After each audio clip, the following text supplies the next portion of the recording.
Hey guys, what is up? This is Rosie, and I want to give a movie review. So, one of the movies that I watched over the summer is called Pleasantville. Pleasantville was a better movie than I thought it would be. When it first came out back in the 90s, I kind of wanted to see it, but then when I stopped seeing previews for it on TV and whatever, I didn't think about it anymore. But I saw some clips of it on YouTube, and that made me want to check it out, so I bought it. And I wasn't let down by it. I liked it. The movie stars Tobey Maguire, Reese Witherspoon, William H. Macy, um, who else? Paul Walker, uh, Don Knotts. And it was a fun movie, and it seemed to be like a commentary on how change and being different can be perceived as a threat to the status quo and to life as you know it. Um, I can't say that it was a social commentary on like race, but then again, it can be taken that way, it can be seen that way because of certain things that happened in the movie. For instance, when their eyes, the people in the movie, when their eyes become open more, at first they were all black and white, like that was their world, and they didn't know certain things, like they didn't know about sex. Um, like, oh gosh, the high school basketball team, when they threw the basketball towards the basket, every single person on the team made a shot. And when things started going left, they started to change. They started becoming colored. And, oh goodness. It's hard to talk about the movie without giving certain things away.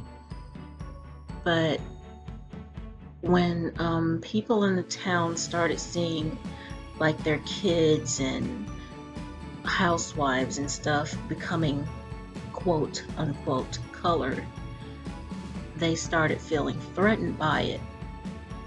Um, in that town, it never rained, and then suddenly it started to rain.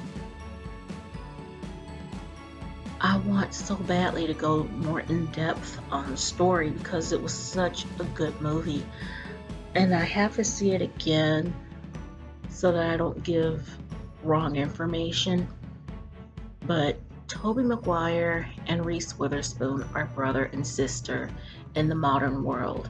He's like a nerd that loves this show called Pleasantville, and he wants to watch this show for the entire weekend to win $1,000. And she is this pretty blonde cool girl who smokes cigarettes and hangs out with her friends and is ashamed of her nerdy brother, and I think they're twins. And she invites this boy over to her house, and I think they want to watch a concert or something on the television. Just before he gets there, she and her brother fights over the remote, and they break it. Don Knotts comes in as a television repairman, gives them this ancient looking silver television remote, and that pulls them into the show Pleasantville, where they become the teenage children within the show. And, well, Reese Witherspoon is the one who kicks it all off, and all hell breaks loose, so to speak. But yeah, it's a commentary on how change and being different can be perceived as a bad thing, as a threat. kind of a there goes the neighborhood type of scenario. And the word colored is used. And when I heard that, I was like, oh no, they did not go there. But yeah, they did. But I couldn't get mad because it wasn't a racial thing. It wasn't really racist. But then again, it kind of could be seen in that way. It's really strange and hard to put into accurate terms because there's not one black person in the movie, like at all, not that I've seen. So you have to watch the movie for yourself if you haven't, and you'll kind of, I guess, get your own meaning from it. And I guess maybe that's what they were trying to do with the film.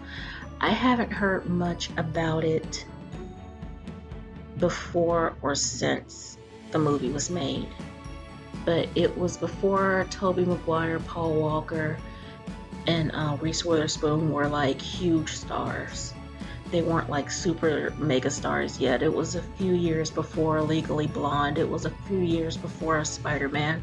It was a few years before Fast and the Furious. So, I mean, it's a movie that's fun to watch. It's enjoyable, and it doesn't feel like a total waste of time if you see it. So if you haven't, get it or stream it if you can. I don't know if it's offered on any streaming sites, but just get it and watch it. It won't let you down. It didn't let me down. And I guess that's my opinion on that. So I give Pleasantville, let's see, what do I give Pleasantville? Out of 5 stars, I give them maybe about a good 4. Because it's not the best movie, but it's certainly not the worst. It was enjoyable. So with that, you guys, I am going to go, and I hope to see you on the next upload. Love you very, very much. Bye for now.